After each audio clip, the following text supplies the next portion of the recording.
Okay, so these are the pieces from the whole chicken that I was explaining. These pieces have been marinating overnight in the plastic bag in the pan. Now, the thing about this is uh, I use habanero peppers as the heat base for this particular marinade.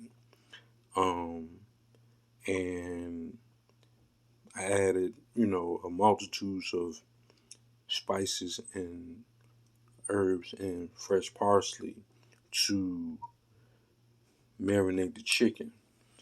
And I use the the little bullet joint to blend the spices with the peppers with a cup of water. And that's the marinade that you see. This makes it so that you can make your chicken without dipping it in an egg. You don't have to do all the extra after that to get that crispy breading that you be seeing in a lot of the restaurants, because the marinade itself is going to provide that moisture that the egg would provide, or that moisture that dipping it in water would provide, without using those things and without taking away any of the flavor. So this has been marinating. Now, to get to the breading part, okay, so you can use whatever combination of spices that you want, whatever flavor that you want. That's what you can use. But I'm gonna show you what I'm doing. So I got a teaspoon of white pepper. I got a teaspoon of black pepper. I got a teaspoon of Lawry's seasoned salt. I got a teaspoon of sazon. I have a teaspoon of accent. Now, if you listened to me earlier, you noticed that I said that these spices are not all salt based. These are the salt based items: the Lawry's, the sazon, and the accent. Accent is basically a substitute for salt or MSG product. You don't have to use that, but it adds flavor. Now, if you understand cooking and measurements, you understand that 3 teaspoons is 1 tablespoon. So basically, you have 1 tablespoon of salt. That's what that represents. A single tablespoon, because each one of those is a teaspoon as far as measurements go.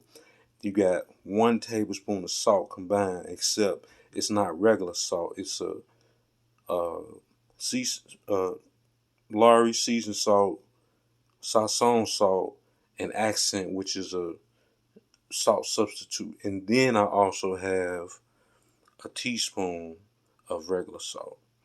So to keep going, this is dried mustard powder, almost a teaspoon. This is the ground pepper to also add to the spicy flavor. This is chili powder. This is dry oregano. This is and all of these are teaspoons.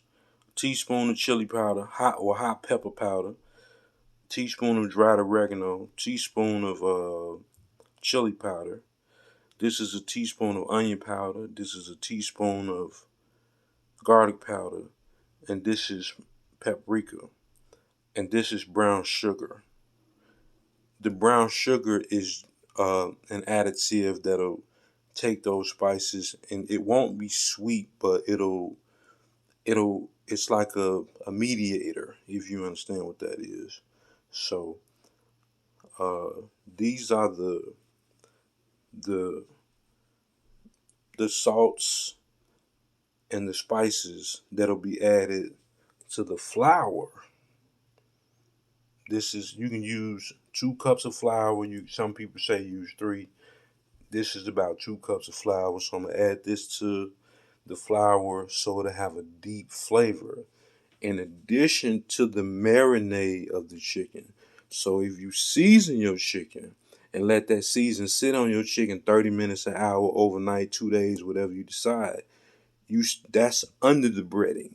That's to the bone. That's the chicken. That's when yeah, that's when you gonna have that flavor because it's not just the breading, it's also deeply embedded into the chicken. So uh